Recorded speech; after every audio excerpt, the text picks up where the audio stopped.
Hi guys, welcome back to Chit Chat. Today we'll be talking about another unsolved murder about a hairdresser that was abducted.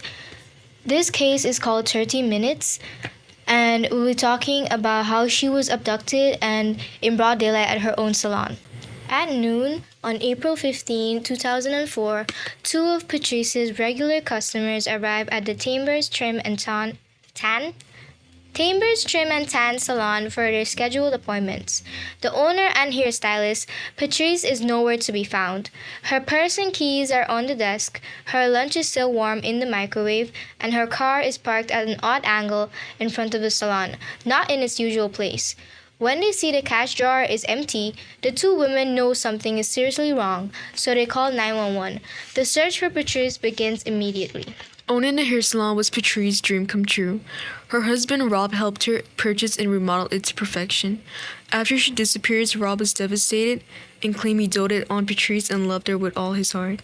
Patrice's family and friends disagree. They claim he was jealous, possessive, and controlling, and Patrice was getting ready to divorce him. The already strained relationship between Rob and his stepson, Pistol, totally fall apart with the disappearance of Patrice. Though her family hopes and prays that Patrice will return, her disappearance has all the signs of an abduction. Police, family, and friends combed the area for weeks. Investigators created a timeline based on Patrice's customers that day, and her cell phone calls identify a narrow 30-minute window of time when the abduction took place. Rob has an airtight alibi, yet he falls under suspicion because he knew Patrice's schedule and would have known that she would have been alone during those 30 minutes. Some believe Rob kidnapped and killed his wife because their marriage was unraveling. Rob denies this, saying they were happy.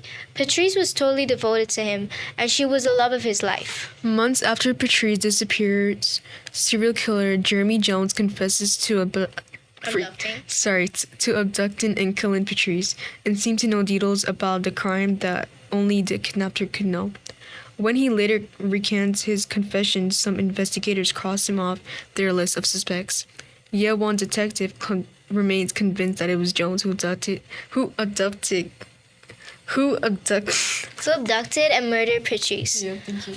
Almost 2 years after she vanished, Patrice's skeletal remains are found behind a church in Dawson, Forest, Georgia, about 11 miles from her salon. This area is notorious as a location where another serial killer, Gary Hilton, disposed of the body of a young female hiker. Hilton became a prime suspect, but evidence does not connect him to Patrice's murder. With several compelling suspects, but not enough evidence to bring charges, investigators need someone with one clue or any vital information to help solve the baffling abduction and murder of Patrice. I think that her husband killed her, because if the family says that he and her were like moving towards a divorce, and his stepson, didn't like him.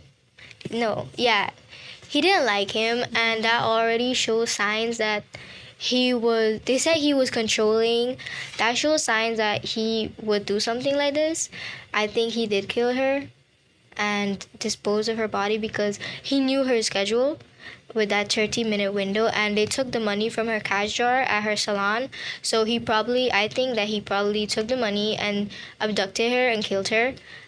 They found her body so far away from her salon. So that 30-minute window, he probably took her and the money and drove her all the way there because I don't know why. Probably jealousy that I don't know what he was jealous of.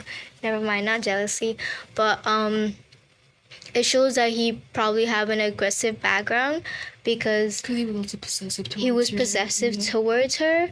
So we think that her husband did this. Yeah, murdered her. So thank you so much for listening. And who do you think killed Patrice? We think that it was Rob. I don't think it's any of the other serial killers that confess that they did it or have details about the crime. I don't think that it's them. I think it's Rob. So yeah. Bye.